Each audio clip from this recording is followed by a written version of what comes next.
Nah, berikut mekanisme kerja hormon insulin dan glukagon dalam darah.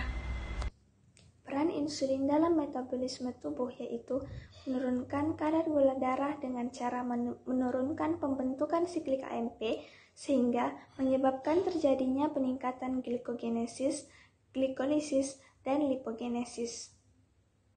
Peran insulin pada muskuloskeletal menurunkan kadar glukosa, asam lemak, dan asam amino dalam darah serta mendorong penyimpanan molekul tersebut.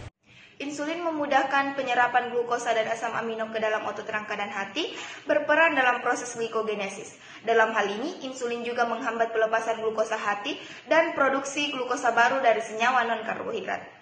Hormon insulin juga berperan dalam metabolisme lemak, yakni mengatur proses lipolisis dan juga lipogenesis. Melalui lipolisis, asam lemak bebas dapat ditransfer ke mitokondria dan dioksidasi untuk reaksi beta oksidasi.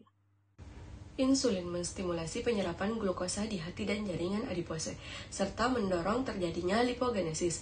Peran insulin pada metabolisme protein adalah mengurangi katabolisme protein. Insulin juga berperan dalam meningkatkan sintesis protein. Glukagon mempengaruhi banyak proses metabolisme yang juga dipengaruhi oleh insulin dan berlawanan dengan efek insulin. Dan yang selanjutnya itu glukagon bekerja terutama di hati. Tempat hormon ini menimbulkan berbagai efek pada metabolisme karbohidrat, lemak, dan protein. Peran pada karbohidrat mengakibatkan peningkatan pembentukan dan pengeluaran glukosa oleh hati sehingga terjadi peningkatan kadar glukosa pada darah. Glukagon menimbulkan efek hiperglikemik dengan menurunkan sintesis glikogen, meningkatkan glikogenolisis, dan merangsang gluconeogenesis. Peran glukagon pada asam lemak yaitu dapat mendorong hidrolisis lemak dan juga dapat menghambat sintesis trigliserida. Glukagon juga dapat meningkatkan ketogenesis di hati dan juga glukagon dapat meningkatkan asam lemak yang membentuk pada wadah keton. Peran glukagon pada molekul protein yaitu menghambat sintesis protein dan meningkatkan hidrolisis protein di hati. Glukagon menstimulasi terjadinya gluconeogenesis melalui mekanisme metabolisme protein hati.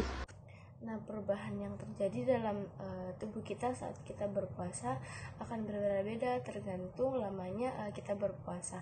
Nah, secara teknis tubuh baru memasuki fase puasa setelah 8 jam dari makanan terakhir, yakni saat usus selesai menyerap zat gizi dari makanan. Pada kondisi normal, glukosa gula dari makanan tersimpan dalam hati dan otot sebagai sumber energi utama. Sebelum memasuki fase puasa, tubuh akan membakar sumber energi ini sehingga Anda dapat melakukan kegiatan seperti biasa. Setelah glukosa habis, lemaklah yang menjadi sumber energi selanjutnya.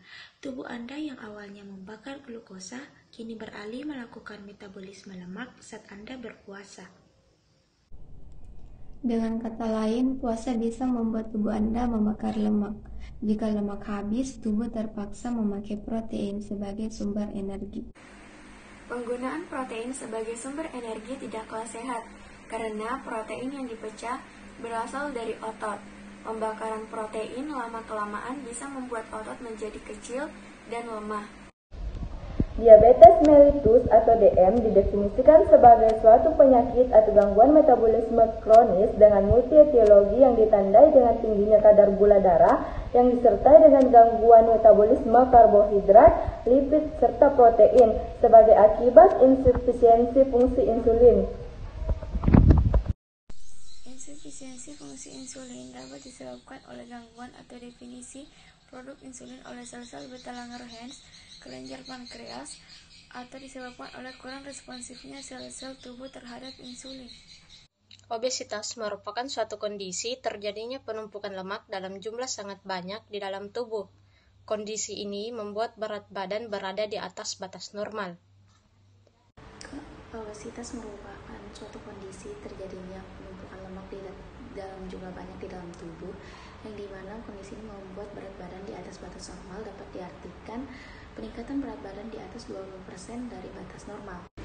Penderita obesitas memiliki status nutrisi yang melebihi kebutuhan metabolisme karena kelebihan masukan kloridan atau penurunan penggunaan kalori. Artinya, masukan kalori tidak seimbang dengan penggunaannya, yang pada akhirnya berangsur-angsur berakumulasi meningkatkan berat badan. Obesitas timbul akibat masukan energi yang melebihi pengeluaran energi. Bila energi dalam jumlah besar atau dalam bentuk makanan yang masuk ke dalam tubuh melebihi jumlah yang dikeluarkan, berat badan akan bertambah dan di sebagian energi tersebut akan disimpan sebagai lemak. Trigliserida disebut juga triasilgliserol, adalah lipid sederhana yang terdiri dari asam lemak dan gliserol.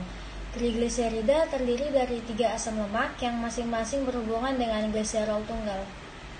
Trigliserida merupakan komponen lipid utama dalam asupan makanan. Terdapat sekitar 98% dari lipid dan 2%-nya itu terdiri atas fosfolipid dan kolesterol, yaitu bebas dan ester.